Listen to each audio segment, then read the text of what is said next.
Hey, welcome to Page Break. I'm your host, Brian McClellan, coming to you just after my 37th birthday here in the mountains of Utah. Very little admin to catch up on. My holiday break was a little longer than I'd intended, but the good news is that I've been writing like crazy on Book 2 of Glass Immortals. I hope you all had a wonderful holiday season, and that your new year is off to a good start. For those of you that missed the Montego Kickstarter, we're working on getting pre-orders up for hardcover and ebook, so check my website periodically. The public release will be at the end of May. Now, on with the show. My guest this week is author RR Virdi. Ronnie has written the urban fantasy series Grave Report and Books of Winter, LitRPG Monster Slayer Online, and space western Shepherd of Light. He's probably best known to epic fantasy fans for his new Tales of Tremaine duology, starting with the first binding that came out in August of 2022.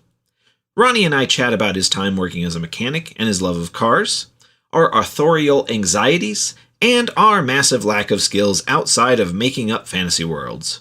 We discuss the challenges and foibles of indie publishing, and the way Ronnie jumps between writing multiple genres in the course of a single day.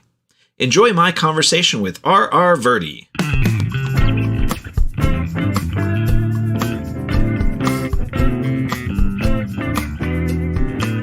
Hey man, how's your new year doing? Mine's going pretty well. I've just been killing myself writing, like multiple projects at the same time. What about you? Oh man, the multiple projects at the same time thing. That is rough. I know a lot of authors that do it. I try not to, because I just, occasionally I'll swerve into a novella, but it'll be something that's in the same world, and it'll be just something to get off of my head. So I don't even think of it as a different project. But man, because you write in epic fantasy, urban fantasy, a bunch of different genres. And so how do you jump between all of that stuff?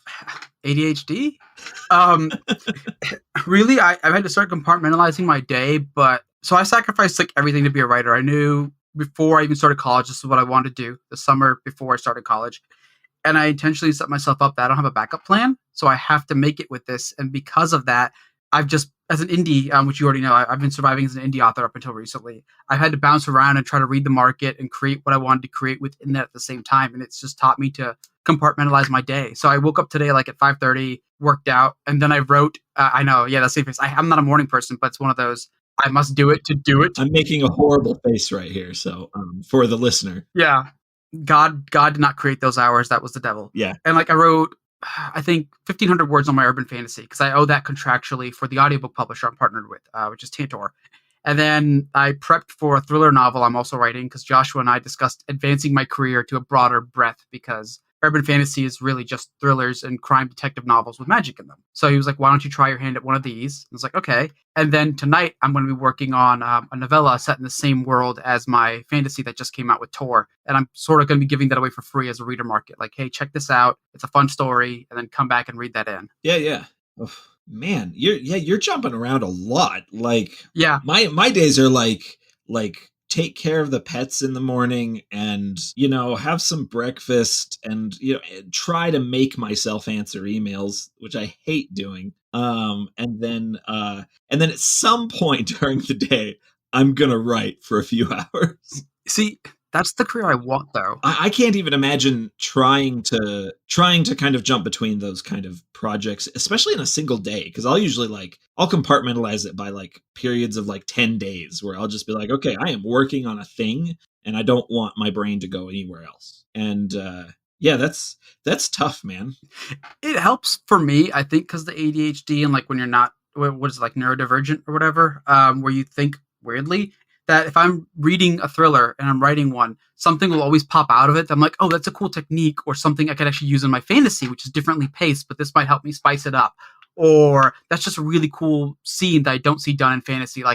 Some of my favorite books are weird ones where it's oh, this is a legal thriller, but it's a fantasy. And you're I never would have thought of that cross. But by reading and writing out of genre, those things sort of blend back and forth. Yeah. I can see that. I find that I find that when it comes to trying to stay focused on the writing, I've always had this problem where I think of writing, like the physical act of writing, as being the only work that I do. Yeah. But like when I know, like, in my brain, I know that most of the work I do is daydreaming. It's trying to come up with the stuff I'm eventually going to write. And so I guess the act of writing itself is something that I only spend, a couple hours a day on. But I spend so much of my day daydreaming, trying to figure out where things are going, trying to work out problems I might have with the narrative. So when you're trying to spend a lot of time doing the physical act of writing on lots of different projects, where do you get the time to let it percolate in your brain? Do you need to let it percolate? Yes and no. I think there's definitely conscious percolation, and then there's like accidental. And this is a problem I have too. I don't count consuming media as work, but it really is for us, because at the point where we're at, we've internalized and studied so much different story structures, how other authors do things, how we do it, that it all goes back there and filters in. And something I didn't realize I was doing, that it's still sitting in my brain from ages ago, is one of my favorite shows is Burn Notice. Yeah. And I love how Michael Weston narrates, like, oh, if you take this brake fluid and combine it with like some kind of oxide and a few other things, it's an explosive. And I actually use that style of narration in my new book, The First Binding, when Ari knows something clever and he's relaying it back to the audience in this very conversational first-person thing, and it makes him seem that much cooler and cleverer when he's doing this. And you're like, oh, that's fascinating. And I didn't realize, but like all those things I'd subconsciously picked up are there. And I think sometimes for me, writing's become now a thing of you have so much in you, the more you consume already, like get out of your own way and get it down. And then plus we get to edit. But between writing sessions, I do take time to read. Like I'm currently rereading Jim Butcher's Dresden Files. I'm on book 4, Grave Peril. I'm rereading Sun Yi Dean's, or reading Sun Yi Dean's The Book Eaters, which just came out last year from Tor. And then I'm rereading a classic. I'm on book 2 of Books of the New Sun by Gene Wolfe. Yeah. And I do that in between writing sprints. So I'll write 20 minutes on, 10 minutes reading. And I try to I don't do anything else. It's like, you must read these 10 minutes so you're keeping engaged with like either you're reading or you're writing. Yeah. I don't recommend that for people. It's just, it works for me because ADHD makes me want to do something. And I try to go, I need to do something productive at least. Yeah. Oh, that's interesting. That's actually, that is a level of discipline that I have never been able to actually grasp. Because I find I don't read anymore. Like I don't read anything. I don't even read anything to blurb anymore. I just like reading. Yeah. Every time I look at a pile of books, I go, oh, that's work. I'm exhausted. I don't want to kind of engage in those creative processes for someone else's kind of world, since I'm doing it so much for my own. Which I think is it feels like a thing I've lost, and I'm hoping to kind of work on getting back to loving reading and stuff like that. Yeah. But for me, it's always take a couple hours to write and then play video games. That counts. Playing a video game, especially because I don't really play video games that have plots. I like video games that where you kind of have open worlds that you're exploring and doing stuff. I like builders. I love things where I can have the creative processes in the back of my brain are just kind of running on silent. And sometimes I'll go, oh man, that felt really good to build something in Valheim for a couple hours. And now I have a bunch of new ideas. I'm going to go write. Right. Again. And no, that's kind of how I recycle the creative stuff going on in my brain. One thing I've liked for that, too, is I follow video game world builders or theory divers. So one of my favorite franchise or companies is From Software that does Dark Souls and Elden Ring and Sekiro.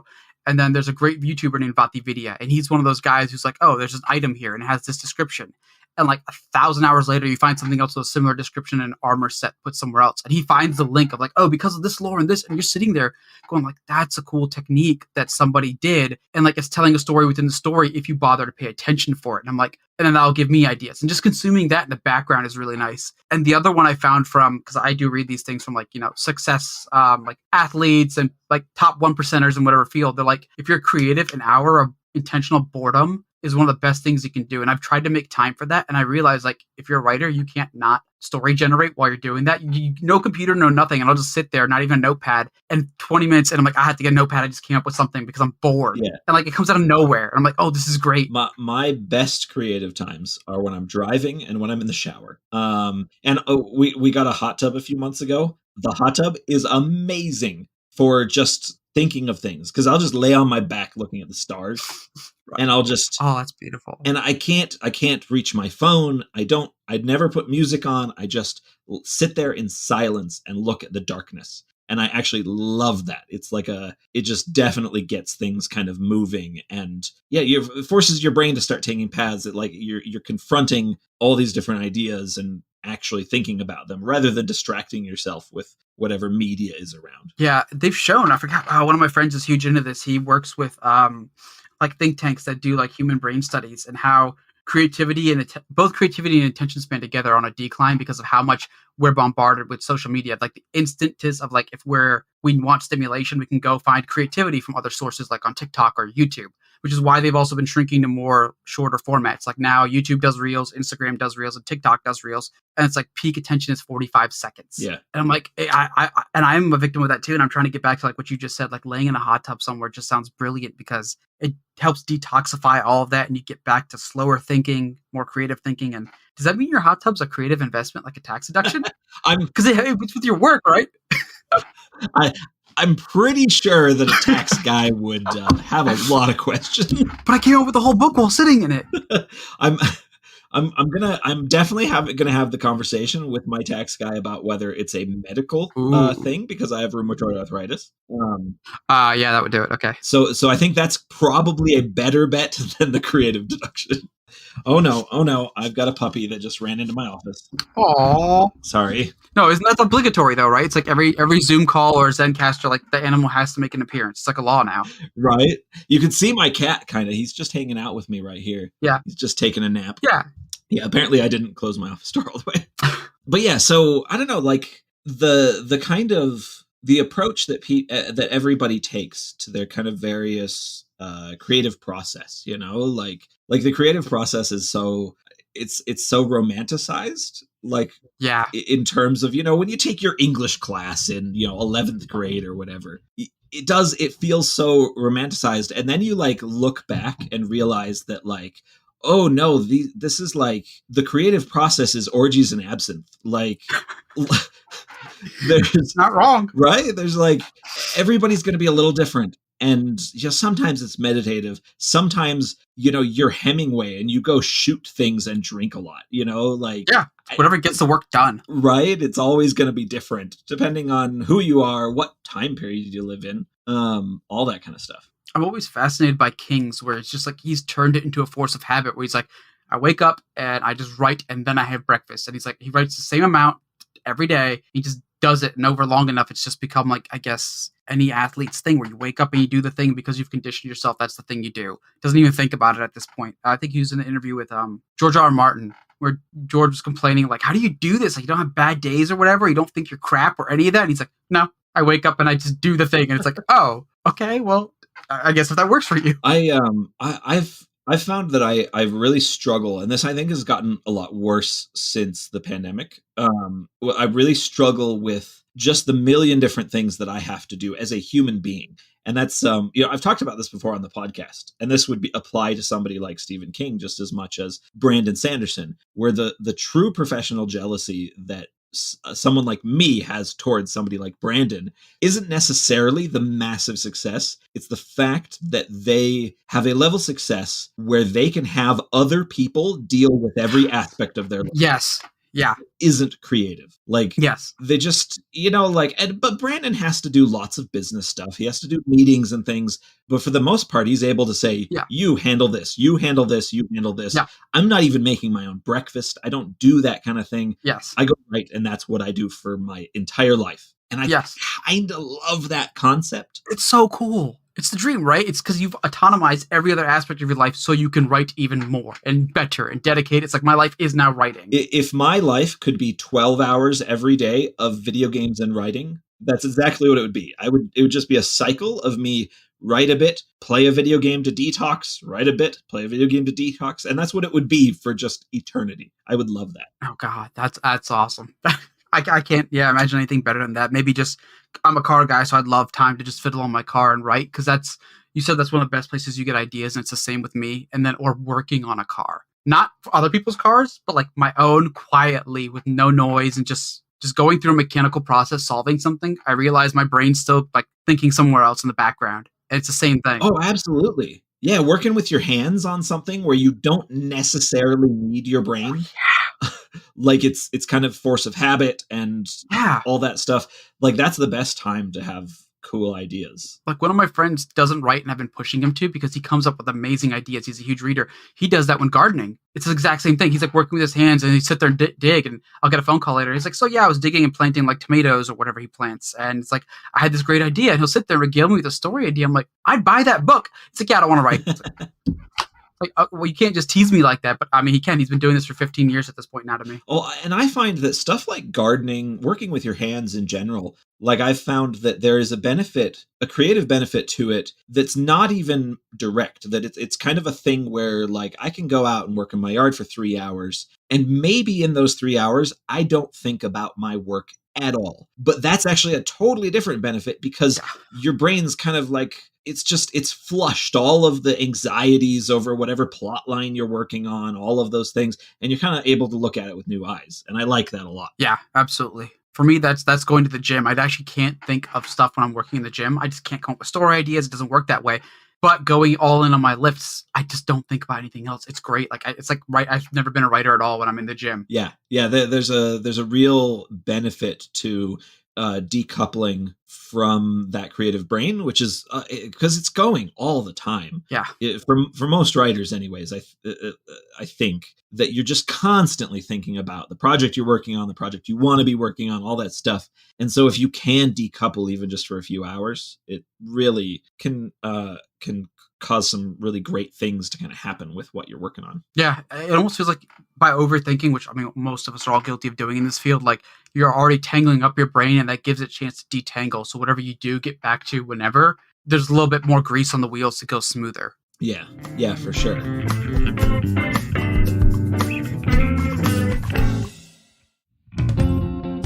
Hey, Page Break listeners. Brian here, rudely interrupting myself for a bit of a plug. Making a podcast isn't free, and I'm hoping that you enjoy it enough to pitch in a pittance. To do so, head on over to patreon.com/pagebreak, where you can toss as little as $3 a month into the tip jar, $5 a month to get the podcast ad-free and early, and $10 a month to hear your name in the credits and feel a smug sense of superiority. You can also buy my books from your favorite retailer, or direct from my website. Thanks to everyone who contributes. Now back to me.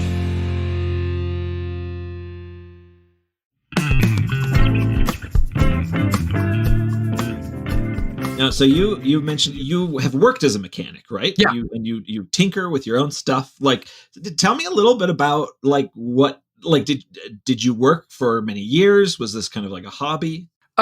So sort of like a lot of guys in my neighborhood. So I live particularly in a pop-up neighborhood that was like I don't know if the word veteran community is a real thing, but the houses in the neighborhood I live in were all built during the Korean War for like veterans back then. Uh-huh. And when my parents moved here and moved in the neighborhood, it was still a lot of those old lingering guys there. So there were a lot of muscle cars in my neighborhood, like old, 442 Cutlasses, GTOs, Barracudas, or anything Plymouth ever made.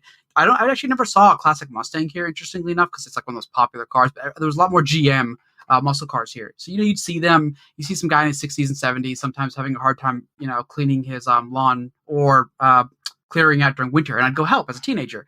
And he'd be like, hey, and when he's working on his car in summer, it's like, you want to come over and come look at the cool car? And it's like, oh, awesome. Then you start it up and you hear it like backfiring, and it's those old carbureted cars that are all V8s, just hearing them rumble. It's like, wow. And then my dad was a cab driver, so there's like the other side of this where I'm always helping him with his car, but just the terrifying work with your dad thing was like, hand me the thing. It's like, the wrench? He's like, no, the pliers. And you're like, there's 5 different kinds, and at this point, I'm interested in the internet exists, so I learn all the names of pliers. I'm like, you want the needle nose, the vice grip, like which one, the monkey wrench? Like, what do you want? He's like, oh, the one that goes like this. And I'm like, so like, there's a trauma from it. But I thought because I'd grown up with it, working on my own cars, that I would eventually become that. Like when I was 16, one of my earliest high school cars was a 97 Trans Am that we supercharged. Yeah. I'm like, oh, I'm good with this car thing. I build cool cars. Like, I should go do this. And then when college started, it's like, I hate everything. I don't want to be an IT guy or a doctor or a lawyer or an engineer, which is legal if you're South Asian. Like, you have to be one. And I thought I'd go get a blue collar trade. That way I could do that, make some money, and still write. And I went to be a mechanic, and I loved the process. I didn't like the bureaucracy, which sounds weird. Yeah. But a lot of mechanic shops have this thing where, there's always older guys there. And you build friendships with the service writers, the guys who write the tickets of, hey, this car needs this. And the way it's supposed to go is if you have an open slot, you're capable of doing the work, you pull the car into your bay and you do it. The way it really worked is, oh, that's an expensive engine job. And the old guy here would get paid a lot and he's my buddy. So you can't do it even if you're free. Go do an oil change. It's like, but you lose money doing oil changes, really. That's how they get you into the shop. It's like, can I do the expensive job and make money because I'm certified to do it? Like, no. Yeah. And so it wasn't really like meritocracy. It would suck.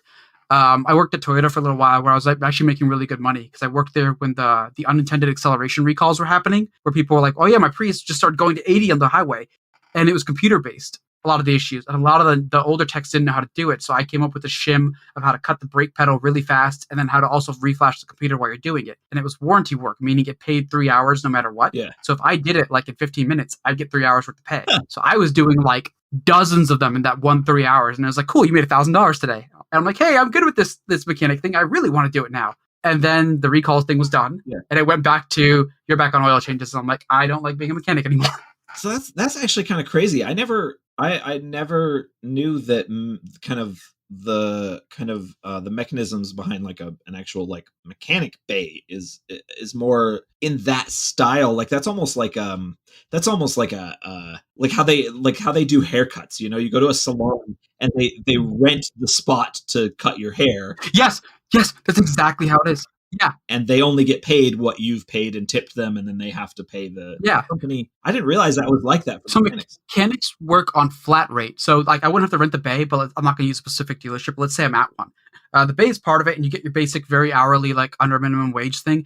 And oil change would be like 2/10 of an hour or something. Yeah. So you'd make just a little bit over minimum wage. And you get paid that regardless how long it takes you. So it pays like it should take 15 minutes worth of work out of an hour. That's not how long it ever takes. You need to go get the oil filter from the parts department. And there's always a line. Other people need parts. You got to go get the bulk filter. You got to go find the car in the lot. It's not like they tell you where it is. Bring it in. It might be scalding hot. So like you got to be careful because oil gets up to really hot temperatures. You don't want to burn yourself. Yeah. And then they usually work in, give them a free tire rotation and something else, which takes time. But the real money comes in at, let's say you have to do an engine job and they'll pay 8 hours. But you've got the right tools. You know how to do it. You could do it in 3 to 4 if you just focus and do it. So you'll get paid 8 hours worth of work at 4 hours worth of time. Right. And that's how long-time mechanics really start making their money. They get the expensive tools. They know all the shortcuts and tricks. They know how to optimize that flow for that job because they've done it so much. That's crazy. I had no idea that was kind of the style that mechanics work through. That's that explains a bit about the way you kind of have to deal with mechanics. Yeah, it's not fun for anyone except for the dealership. Like it does suck for customers, and it also sucks for mechanics. And the people who make the most money, sometimes it seems, are the service writers and obviously the people at the top of the dealership. Yeah. Because the service writer gets a cut if he sells you like, oh, you need brakes and all this, and a lot of times you really do. But if he gets you to do it, he's getting that part commission too for upselling you those services. Yeah, the mechanic's getting the labor for doing it. Yeah. I've I bought 4 or 5 years ago. I bought my first new car ever. I got a Toyota Highlander. Oh, it's a great cars. Which I mean, I'm still driving. I don't drive because I write. So I've got this great Toyota Highlander with only like 30,000 miles on it. But like it was my first experience going through the whole new car rigmarole at a dealership where, you know, if you want an oil change, you got to bring it back to that dealership. And like, they do all that stuff. What a weird, like, it took like an entire day. I mean, granted, I was spending a lot of money, but I also knew exactly what I wanted. It felt like, oh, this should take me an hour. Yeah. Yeah. So it's such a weird process. Like that, the whole car industry is so bizarre. Yeah. It gets better and worse when you get to independent shops. Like gas stations aren't run like that, but then again, not everyone feels comfortable going to one. There it is. The faster we get you in and out, the better for everybody. Yeah. Especially because they make really good money on safety and emissions inspections if your state does emissions, because not everyone does. But most people go get both of them banged out, and that pays flat based off like the price of your state. So in Virginia, I think it was like $28 or $30. The emissions to the station is half of that. So you'll get 15 no matter what car you do. And then safety is also half. I think it's 16 or 18 and you get $8.09 at the station. And the inspector usually gets a salary, which is really nice. And you can just make a living being an inspection inspector in a really popular state like where I live right by DC, where it's like 80 to 90,000 on salary. And all you do is safety inspections and emissions. It's a lot easier. You're checking brakes, tires, air, exhaust. And then most cars now are so modern that you just plug in what's called an OBD2 monitor, and the computer does the emissions test for you, unless it's a way older car that counts as an antique now, where you have to get it on a dyno and roll it. But newer cars, it's plug and play for missions. Oh, You barely have to get dirty if you just want to be an mission inspector. that's really interesting. I actually find I love learning about how other industries work. And this is actually super unique for this podcast because we normally authors tend to come from like a lot of white collar backgrounds if they've had a career previously. Yeah.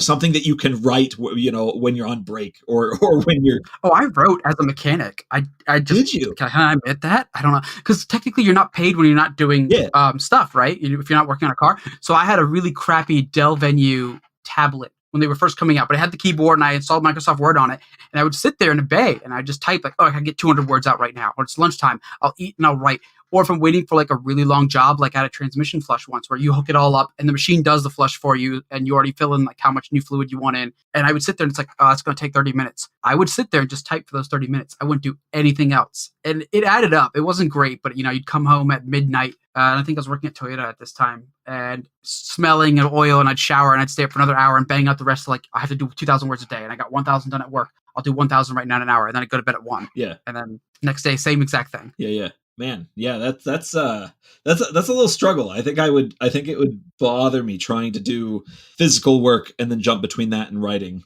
I didn't have a choice. I just, like I said, I knew I wanted to be a writer at 18, and everything else was just like, how do I survive until I make this a living? And that seems like it's getting harder these days the more I look at Twitter and publishing news, but whatever.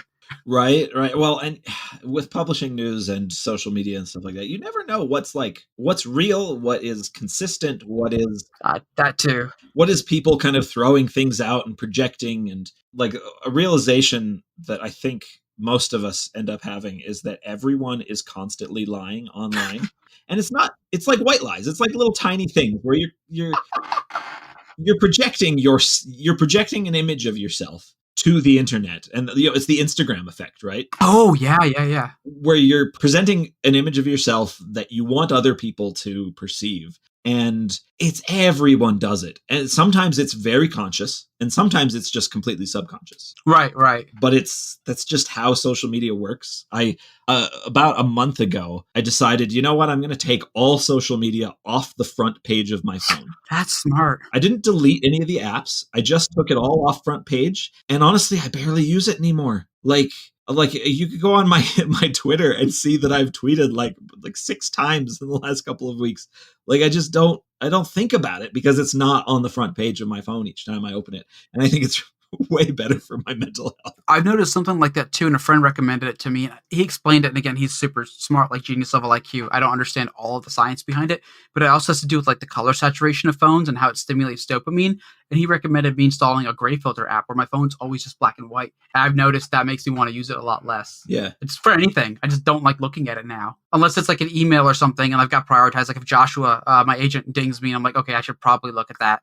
And that's about it. Yeah, I definitely, I found that I use, like 4 or 5 months ago, I had a heart thing where I was in the hospital for 4 days and had some surgery. And then I had 2 weeks of recovery. And I found that when I'm lying on my back, just in the guest room, like bored out of my skull, and I can't really sit up enough to type, I just installed a writing app on my phone, and I find that I use that way more now. And I don't necessarily do narrative with it, but I write down lots of ideas or snippets of a conversation that I want 2 characters to have. And then later at some point I'll end up back at my computer and I'll use it as little seeds for a scene. Right. And let it grow for when I'm actually seriously typing. I'm great idea.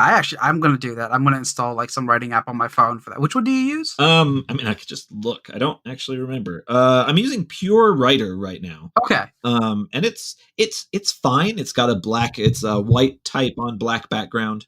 And it's a little weird in terms of how it's organized, but I've kind of gotten used to it and I like it. But that would be better for me because, again, with ADHD, I know my impulse, even late at night, if I happen to pick up my phone for whatever reason, I'll be more inclined to finally check like my Discord messages or something. But if I have that app installed, it's like, or I could just open this app and just screw around for 10 minutes. Like, I'm just going to be awake for 10 minutes. That's all you do. And I will probably write something last minute that I will always tell myself usually, oh, you'll remember it in the morning. And I never do. Oh, man. Oh, now I'll actually remember. No, that has been a problem of mine forever. And really, I like in the app that I've been using, I now have a folder that is ideas to revisit later. And And I've written down 6 or 7 things that could all be their own novels now. And I'm like, oh, this is actually, if I add this up, then as soon as I'm finished with this new series that I'm working on, it's going to be 4 years from now or whatever. I will actually have a backlog of ideas that I can revisit, which I've never really done before. I've never been one of those people that religiously writes down notebooks and stuff like that. And I'm trying to be better about it. I do, but I feel like it makes me hard at times to deal with at conventions. Like, first of all, I'm a massive extrovert. So when I'm on, it's not usual in this industry to have so many extroverts, especially at small conventions like at World Fantasy Con, where everyone's really quiet. And it's New Orleans. I love the place, and I'm a big extrovert. And I'm like, oh, people get scared, like the loud talking, happy guy. And I'm like, oh, so I had to find something to do. And I don't know if I'm allowed to admit this, but like the Hilton Hotel or the Hyatt, whichever one it has, had these free little, like note cards to do business meetings on. And I took a pen, and every day I was taking like 5 or 6 of those note cards, and I'd had them all filled up by the end of the day. I'd see like a beautiful street, and I was like, oh, it's a cool sounding name. And I'd come up with like a storyline, and I came up with like a grimdark military fantasy inspired by like the French Foreign Legion, because we're in New Orleans and like there's French history there. And I was writing it all out, and people were like, what are you doing? Like, you're just scribbling all day on all these things. You got like 30, and I still have them. I brought back 30 of those packet things that were probably supposed to be for a conference meeting, but they were there. Yeah. And I was like, this tones my extrovert down for a while. I'll quietly just go scribble ideas at this con, because people can only take so long talking to an extrovert when they're an introvert. Dealing with conventions, because I know you've done a ton of conventions. Like, we've met several times at conventions. Yes. Dealing with conventions is one of those weird things as an author. Part of it is because so many authors are introverts. Authors are a kind of celebrity, but not like big enough celebrities to actually be treated in any special way. It's a very weird atmosphere to be in, that you can't really quite describe to people that haven't experienced it. Because you're a little bit famous, you might have people come up to you expecting you to be on, or maybe you'll float through 3 days with no one talking to you. It's very strange. But I definitely started right before the pandemic. I was finally starting to kind of codify the way that I treat conventions, and because I can turn on the extrovert thing for a couple of hours quite successfully. Yeah. But like, there's a point at which that just exhausts me. And so like, I started realizing, okay, I never share rooms at hotels at conventions anymore, because I need to be able to go to a place. Like, it sounds kind of prima donna-ish. No, it's not. I get it. I completely get it. But like, I need to go to some place that's totally silent. No one else's luggage is lying around. Like, I can just retreat for an hour and kind of recharge and then go back out. And like, that kind of thing, like, it's like one of the things I figured out a few years ago was, like, I can get pretty bad social anxiety, but I figured out that if I have house guests over, the way I deal with my social anxiety is to do all the cleaning up myself. If we're all chatting, we just had dinner, I go do dishes, and I kind of half participate in the after dinner conversation, but like, it takes my anxiety and just lowers it all down. So I've got something I'm doing my hands with, and I'm not being rude by staring at my phone to deal with my social anxiety. Right. Like that kind of thing. But you kind of, as an author, when you start doing those kind of things, you have to kind of have these little things that you do to deal with the fact that you have to put on a public face for what is 99% a very private career. Yeah, and that's been the weird dichotomy for me to deal with, because as an extrovert, I've chosen an extremely introverted career path and lifestyle, because I like people and going out, but I actually don't do that much in my day-to-day life. Like, I actually really don't leave except when I go to conventions these days or travel. And again, that traveling is usually for conventions. So I have this weird rebound where at Dragon Con or something, where it's a lot of people, I'm having the time of my life for the 4 or 5 days. It's an absolute blitz.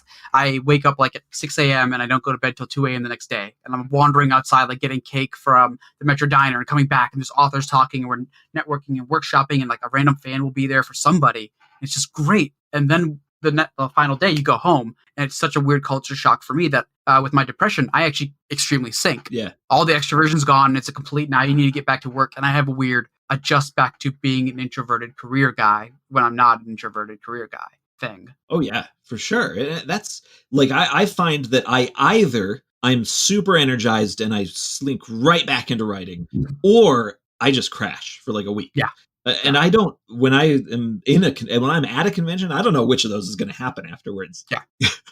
Like I always feel bad for my wife because I'll get home after being gone for 3 or 4 days and she'll be like, I haven't seen you in 3 or 4 days. Let's go out to dinner. Let's have a conversation. I'm like, don't talk to me. I don't like, I try to be a little bit, better about that.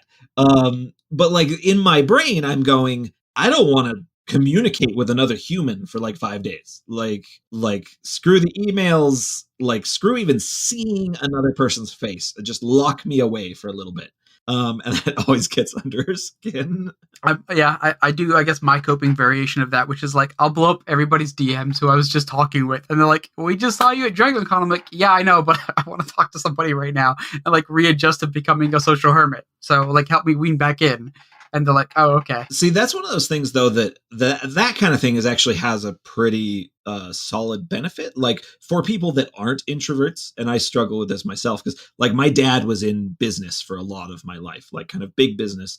And when I first started doing conventions, he was very much like, look, you write down everyone's names, memorize those names, memorize who they are, send follow-up emails as soon as you get home. Like this is a very business-oriented sort of networking tool. Most authors aren't going to do that because they're, like we've been talking about, an introvert that just had to be extroverted and now they don't want to hear from anyone. But like it's actually a really smart thing to do. Oh yeah, it's actually, I mean, I don't know if it's relevant, but it ties into how I actually got my tour deal. So I actually bumped into my editor at a convention and I didn't know that's who he was. I was meeting with a different editor who works with like Battletech and IP work. And he just invited him along and we're talking, hitting it off. And he's like this giant Wheel of Time nerd and we grew up with the same fantasies and this goes great. And then at the end of it, he's like, hey, you're a really cool guy. I work at Tor, like hit me up sometime, talk about what you've got. And I immediately followed back up like, hey, it was actually great meeting with you, just geeking out. Like I didn't immediately submit anything to him. I just was like glad that I was like, you like all the weird fantasies I do. Because there are some obscure ones that happened in the mid 2000s that not a lot of people talk about anymore. And they're out of print. And like we hit off on one, which was done by this Russian author, Alexei Piov. I think it was like the Chronicles of Siala, with like the first book is just Shadow Prowler. And he's like, oh, nobody really read that. And it's like, I love that series. And then I followed up with him. We just geeked out for a while. And then a month later, he's like, you gotta ever send me that fantasy book you told me about? I was like, oh yeah, I guess I could do that. I'm writing it for like indie stuff and Audible wants it. And he's like, yeah, let's talk about that later. Just send me the book. I was like, okay. Yeah. And a month later, he's like, you haven't sold it to Audible, right? And I was like, no. He's like, cool, because Tor wants the series. And I was like, what? And he's like, we'll call you back in December. I got to finish some stuff. He's like, who's your agent? And I'm like, I don't have one. And he said, go pick one. Right. But it was just because I bothered to follow up and like just talk to him like a person. Yeah. And it's such a weird thing because we're caught between the way the business world works in much of, well, let's just say the US. Yeah. Oh, yeah, yeah.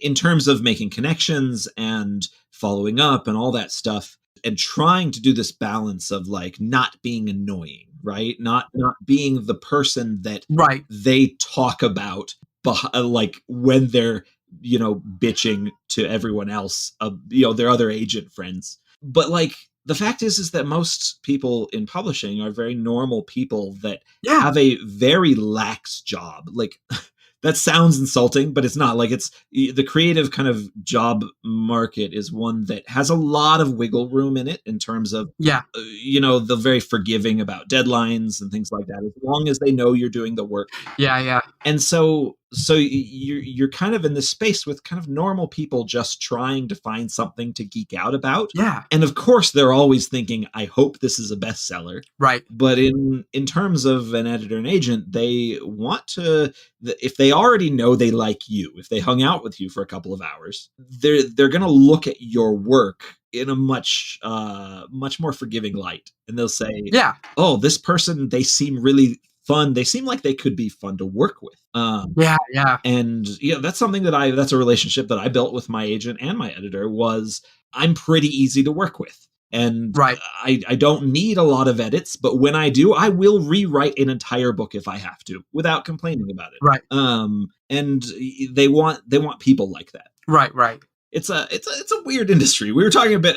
We won't get into the specifics. We were bemoaning before recording started, but we were talking a bit about this before we started recording. And publishing is such a strange industry. It's just got it's stuck in these kind of two worlds of being a creative industry, but also a proper business that is, most publishing houses are owned by some mega conglomerate in New York or Germany or England or wherever. Yeah. So it's a weird place to be in. Yeah, there's definitely some disconnects, and I've had to adjust to that, especially coming from indie, where it's I don't know if blunt's the right word, but it's very direct. Like when you're dealing with freelancers, because there's no job security for them either. Everyone has like, hey, these are my schedules, but I will get your cover done at this time, or I'll have your edits to you at this time, or I will help you market at this time because this is, and it's always at that time. But I guess traditionally, like you said, they have the wiggle room, and it makes sense because they have such a large influx of projects they're dealing with. Like it's to a much higher scale. But just adjusting to that was weird for me. Oh yeah, for sure.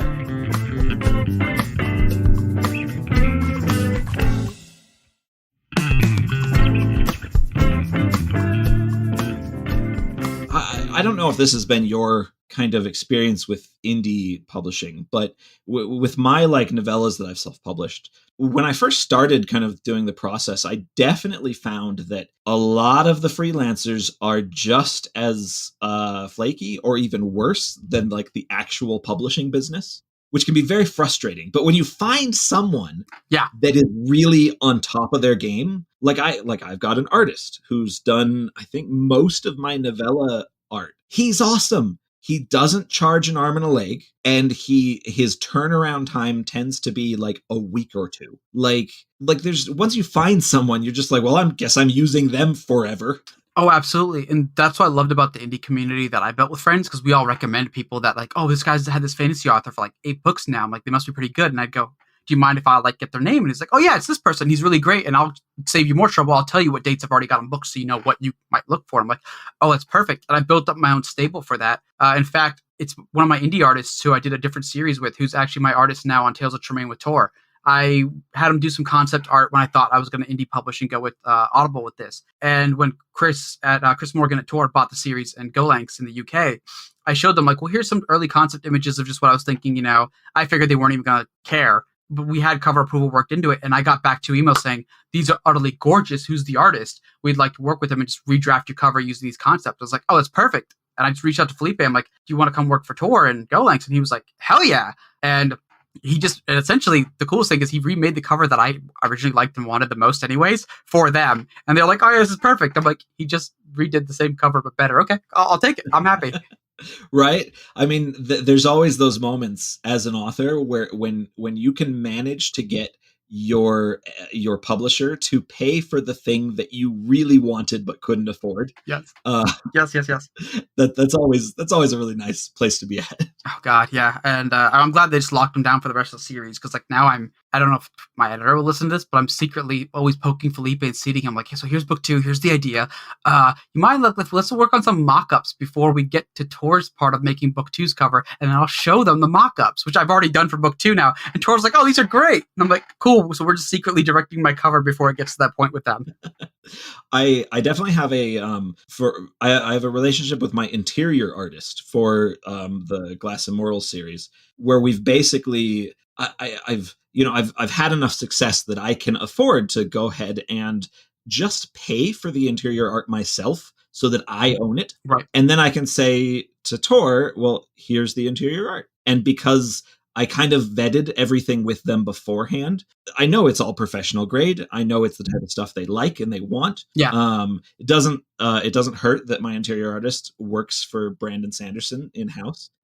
So it's, once you've kind of built up these relationships and you get a feel for what people in the business will tolerate, you can just kind of say, hey, I have this guy already. Would you like him? Would you like to use the stuff I've commissioned? Would you like to commission new stuff? You can go through that process. Right. And honestly, when you make everyone else's job easier, they're very happy. I want to get to that point so bad. I originally did throw that theory out there, like, hey, I can help try to pay for interior art with this book and everything. But I understand their concerns, because like I was first time debut author with them. It's already a really big book. And they already hired my cover artist. But I was like, interior art, guys, like which is one at the end of each chapter, and I'll help spring for it. And they were like, nah, we can't right now. And I get it, but one day I'd like to get to that point. Well, yeah, I mean, for me, it's just some maps, and you can get away with maps in Epic. Yeah, maps I did. But yeah, I mean, when it comes to like serious interior art, gosh, that would be fun to have. Right. Chapter art, like unique chapter art for every chapter, that kind of thing. But I don't know how much they even do that anymore. I don't know how much more expensive it makes the book to print. Yeah, I don't know, but we were talking about this earlier too, but with the advent of like the Kickstarter blow up, it shows that at least readers want that. They will invest in it. Because I was shocked because America doesn't have, we don't have too much of the custom book scene, at least in bookstores. But then I remember when I was debuting with this last year, there were, Goldsboro, and then the Broken Binding, especially do limited edition runs. And I was like, oh, so flattering and sweet for them to do one for me. I didn't anticipate the response to it. And I was like, wow, there really is a massive collectors, like buyer group out there for readers who want the sprayed edges. They want alternative art, interior art, cover art. And I mean, Brandon Sanderson's success has shown that. So I kind of thought publishers might be eking more that way because people are clearly willing to pay for it. Yeah. It was so funny because Broken Binding, like I chatted with him online. We had a Zoom meeting, like when he first started and when he was first launching and starting to get everything going. Oh, that's awesome. And we were trying to figure out how I could get him signed copies in the UK. And I remember I ended up sending him like 20 of each of my novella, the self-published ones that only come from me. I don't have an outlet anywhere that other than my own website. And so I sent him like 20 of each, and then I didn't really hear back from him. And it's so funny because I got an email from him just a few days ago, and he's like, "Hey man, I'm so sorry that I dropped off the grid. I've had to hire like 7 people in the last year. My company is blown up. Also, I need to order a whole bunch of all of your self-published stuff."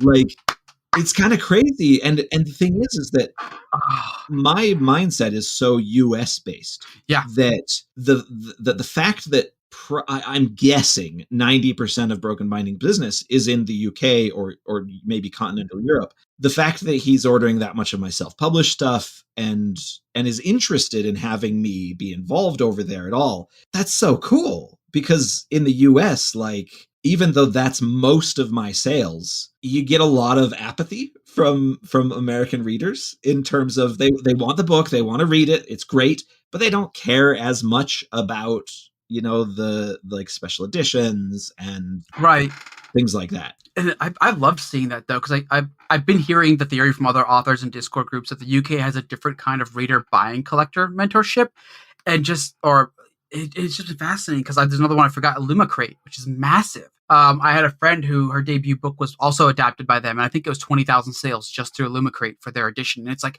that's a lot of sales wherever you are. Like, that's how big just that one subscription model was. And then she got like Broken Binding editions, and I think Goldsboro, and I'm like, that's another like couple thousand right there. And it's just, you wouldn't think to see that here. Like, I think the best you might get in the US is like, does Barnes & Noble do their own editions of like new authors, or is it only classics? I think it's only classics, but wow, okay, never mind. I don't really pay attention anymore. So yeah, right. And it's just, but those are thousands and thousands of sales that clearly exist for a market that people want, and it's, I don't know. Maybe we'll start seeing publishers do that here for some authors. I think it'd be worth it. I mean, I would love it if it was a thing. Like, because I remember when I first entered the industry in 2013, I remember getting like an offer from, I don't remember who it was. It was one of the collector's editions places that existed around that time. I don't even know if they still exist. But it was like, and my agent was explaining to me all of the way that works with my contract. And it was like only like 1,000 copies or something like that. Right. But I also remember my agent at the time basically said, look, these are all going away. Like, this might be the only one of these offers you ever get, because we're not seeing them nearly as much as we did 10 years ago. But now it seems like those are actually rebounding. And I don't know if that is part of the pandemic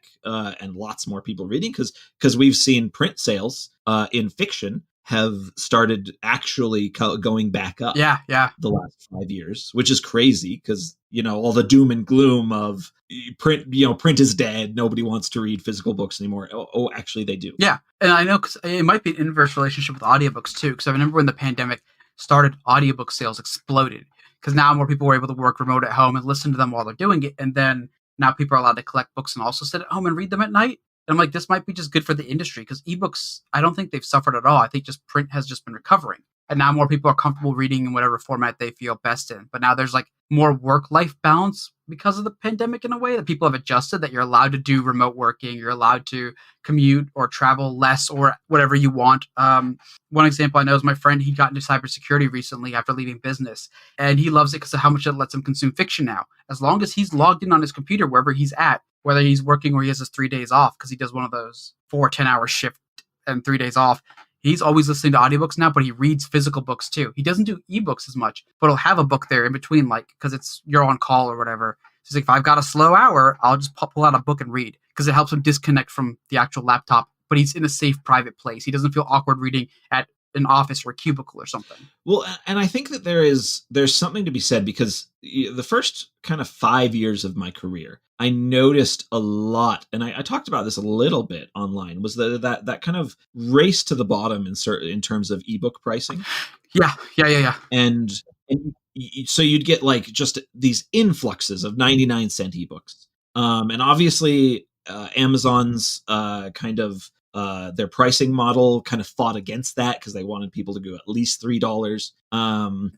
But I think that maybe we've had a little bit more of a rebound, and or maybe I'm spouting bullshit here, but I feel like we've had a little bit of a rebound in terms of the consumer being a little bit more aware of maybe $1 ebook isn't a great thing for me, because there's a lot of trash to sort through. Right.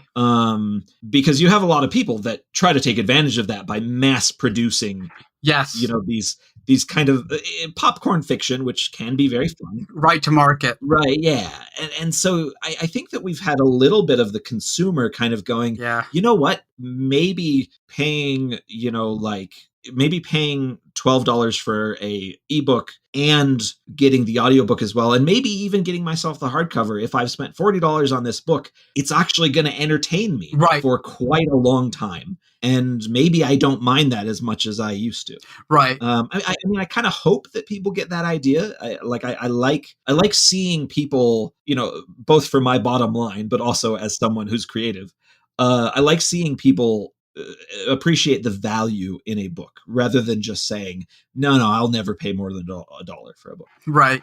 And that's what's gotten hard with Amazon, because I've seen the benefit, not just as like an indie for myself, but for other people. But like there's that weird balance, because I know that I've gotten some of my stuff's in Kindle Unlimited, and I know I get stuff from older actual readers who are on disability and they have a fixed income. Yeah. And they're like, oh, thank God your series is in Kindle Unlimited, because I couldn't afford to buy every book, but I like reading and supporting them. So they pay the $10 a month to read all those books. But unfortunately, like you said, that's a lot of where I guess the dross or people who pump out a lot of books a lot of time will also use KU for that. They will create such a large backlist that regardless of quality, it's an incentive in and of itself. And you will see a lot of readers who have like a very limited income. For them, it's better to just pay the $10 and only read on Amazon. But because of the exclusivity, it does suck. They're losing out on a lot of books that would be found on Apple or Wider, or then in traditional books too. Because I don't think traditional books ever get entered into KU unless you're like J.K. Rowling or someone massive. And then they get a special deal where like their book is both wide, but at the same time still available on Kindle Unlimited or Prime. Yeah. Well, and it's a weird place to be in as an author, because you, on the one hand, you don't want people who are disadvantaged on limited incomes and things. You don't want them to be kind of cut out to access to your books. Yeah.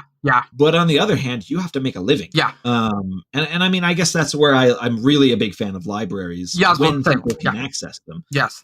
Because the library paid me for that book. They paid a licensing, fee for an ebook, or they bought the hardcover. Oh yeah, you're right. I forgot they do ebooks. That's a great point.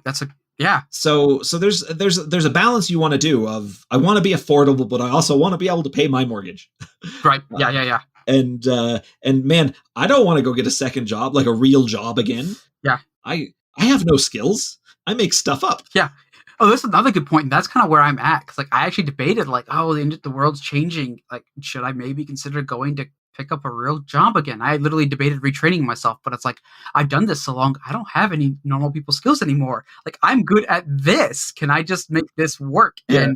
And then you see the stuff with AI happening. And I'm like, today an artist posted, I think Microsoft is investing $10 billion into AI to replace certain kinds of coding and other jobs. And I'm like, are there going to be normal people jobs left if I go back at this rate? Should I just maybe being an artist is safer? Well, but is it though? Like, there's the giant debates over the AI art right now, and I'm panicking. Oh God. And there's definitely attempts to write books with AI. A little more complex, I think, than the art. Yes. Yeah. But it's still like one of those dangers of like you're kind of like thinking, oh my gosh, am I going to have a job in 10 years? I hope AI is dumb. Like it has a limit. I don't know if you saw this. It was trending yesterday only, and it was about a military AI they were training, and someone's report of it was that the AI didn't have like human common sense. So it was really smart at figuring out ways other people could come at it. 2 Marines snuck up in it on a cardboard box. It just didn't have the idea to grok, why is a cardboard box moving towards me? Like it didn't think that was a threat. And the whole entire thread was just flooded with Metal Gear Solid memes of like, well, I guess it did work. He was a genius all along. You can sneak up on things in a cardboard box. So like, I'm hoping smart AIs have a limit and they can't get good. AI definitely feels inevitable in terms of it kind of becoming, I mean, it's already a part of our lives in ways that we don't really understand, the normal person. Yeah.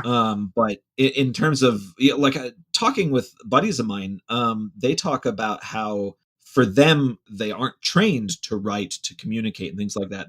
They're talking about how throwing in the bullet points of an email into an AI lets them write a proper business-like email in like 30 seconds rather than agonizing over something they're not used to doing for 2 hours. And that kind of thing, that's actually really quite cool. Oh yeah, it goes back to the balance you're talking about, like because there's an accessibility thing to AI is going to be great with, right?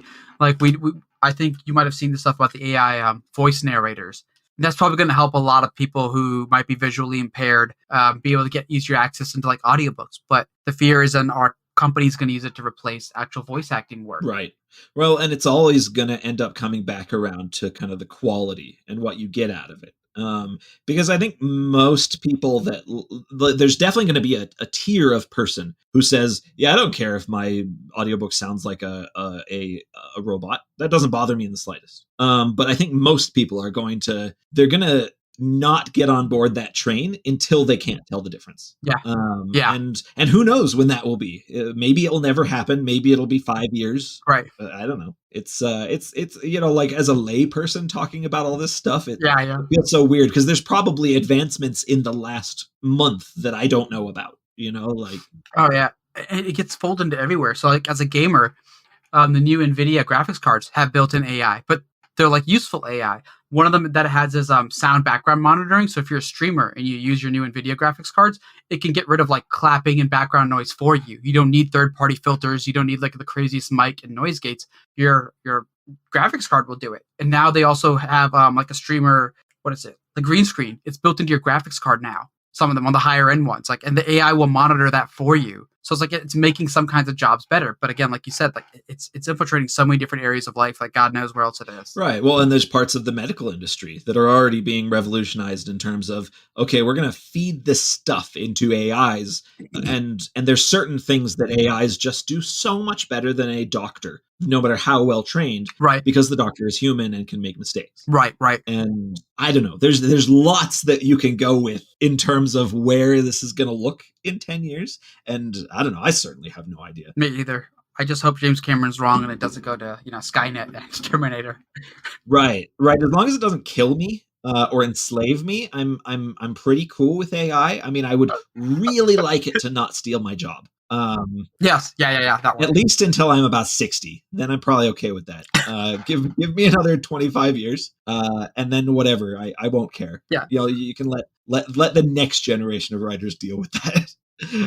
But yeah, I don't know. It's a weird place. Oh, that's good. But okay, so we've taken quite a lot of your time, but I like to end every single episode of this podcast with one question, which is, what's the last thing that you ate that blew your mind? Oh, so this was just yesterday. I went with my friend and we went to a ramen bar, but I didn't actually have the ramen. I had this brilliant, like, seared maple glazed pork chasu rice bowl. Oh. And it was like all the ingredients you would have in the ramen, just monates the ramen and noodles with like instead fried rice, the same egg, and like tonkatsu flavoring, I guess, but like dry, Yeah. like whatever the marinade they would do. So again, no liquid. And it was just so decadent. And the pork was chewy and crispy and glazed. And I'd never thought I'd see maple used in Japanese cuisine, but it was like candied pork belly. It was just so good. That sounds incredible. Yeah, it was delicious. I instantly had a food coma though. I don't know if it was the amount of fat or oil in it, but it was worth it. I love that. I love when you do actually get the lighter sweetness in Asian cooking, because like American Asian, a lot of times, especially with like kind of mom and pop Chinese places, it's like very sugary, very sweet. But I like the lighter sweetness. I have this Chinese pork recipe. It's like a Chinese glazed pork recipe. Ooh. That takes forever. But it's basically how like a good Chinese place would make the pork they put into your fried rice. And it takes forever, so I don't make it very often, but it is stupidly good. Oh, I believe it. I love that kind of thing. Same. And it had a really nice heat that I didn't expect, because you wouldn't think it's a spice dish, but it just complemented like the sweetness so well, because it didn't use like, you could tell it wasn't just brown sugar or anything. The only sweetness came from the actual maple, so it was a little understated. And then there was this like really nice spice kick with it, so sweet and spicy, but not the extremes that you would get, like you said, like an American Chinese restaurant would do it. Yeah. It was just super subtle. Oh, I love that kind of thing. I got a sandwich the other day that was basically like a Philly style, but like with a lot of jalapenos in it. Ooh. They called it a spicy Frenchie, I think is what they called it. And it was very good, but like I know that I'm a white person with a white person palate, but also like as I was eating it, I was like, man, if they put half the amount of jalapenos in this would be literally a perfect sandwich. I believe it. But I'm sure that someone else eating it would go, let's double the jalapenos. Yeah. So, you never know. Something I'm always kind of fascinated. I would love to get a chef onto this podcast someday, because something I'm always fascinated in is the way that someone designing a dish has to try to make it a dish they love, but also that lots of other people will love. Accessibility. Yeah. So like I forgot you're a huge foodie, because like I actually follow your food posts, and I forget because I used to work. That was the other blue collar job I did. I used to work in the food industry. We didn't get you to get David. Is it David Chang on? I think you probably know who he is, right? If you follow food stuff, he started Momofuku Food Bar, which is one of the first ramen bars in America. He started it in DC ages ago, and now he's like this massive multimedia chef who's got TV deals, PBS. Like he did Mind of a Chef. He's got like a few shows on Netflix, which are all cooking and based. It's a brilliant guy. Yeah, if you could get him on. But he goes into the theory of that, like how he's built a taste memory, the way writers build like a writing memory of like scenes and stuff. Yeah. And then how he goes, how do I tone this down for the accessibility of what crowd I'm marketing for? Like how to present an Asian dish in like a Western layout does so much, and the colors, and how do you use French influence of presentation to make an Asian dish look really tasty that might honestly be this bowl of giant like non-discriminate colored soup. Yeah. Usually. Oh, that's really cool. I do love that kind of stuff. I don't watch as many cooking shows as I used to. I should get back to that. So people get worked up and get really hit hard by celebrity deaths. Doesn't ever bother me. It's like, oh, this is a person I've never met. I don't care. Anthony Bourdain genuinely punched me in the stomach. Like I had just read Kitchen Confidential. Oh. Maybe 6 months before he died, and I had been watching through all of his shows, and I stopped watching. I couldn't do it. It was like he had such a great presentation as someone who was both a very flawed human being, but also really, really tried to understand food and the people that ate it. Yeah. That was the huge thing. The people that ate it, the way he would go to like just some random food stall in like Cambodia and just sit there with people eating it and just meet anybody and bond over food. Yeah. I absolutely loved that kind of stuff. It just so good. So yeah, I guess after he died, I kind of just stopped watching food shows. I don't know, it took the wind out of my sails. I'm the opposite. I think I ran to them for comfort, because I didn't realize until my editors were commenting, but the Tales of Tremaine series, every book, I bleed in so much South Asian and Middle Eastern cuisine, and I make a point of talking about it, like, oh, it's sweetened with these dates, and I go into the history of food, like in book 2, which isn't out yet. I can't remember the exact name, but the Bedouin, and a lot of people would live in the desert, would actually take certain fruits and preserve them, and like you would create like a leather out of it, like apricot leather, and it's really like a really old school fruit roll-up. Yeah. It's just dehydrated, but it's a way to preserve it. It's really thin and pressed out, and it's just like this almost jellied leather. Yeah. And I would put all that in there, and my editors are like just commenting, really hungry right now, really hungry. Like, why do you go so much about food? And it's like, oh, because I have like strong memories and association with food. Yeah. And I'm a foodie, and I used to work in the food industry as like another blue collar job. And they're like, oh, okay, well, stop it because you're making us hungry. But they never make me cut it. They just complain. That's forgivable.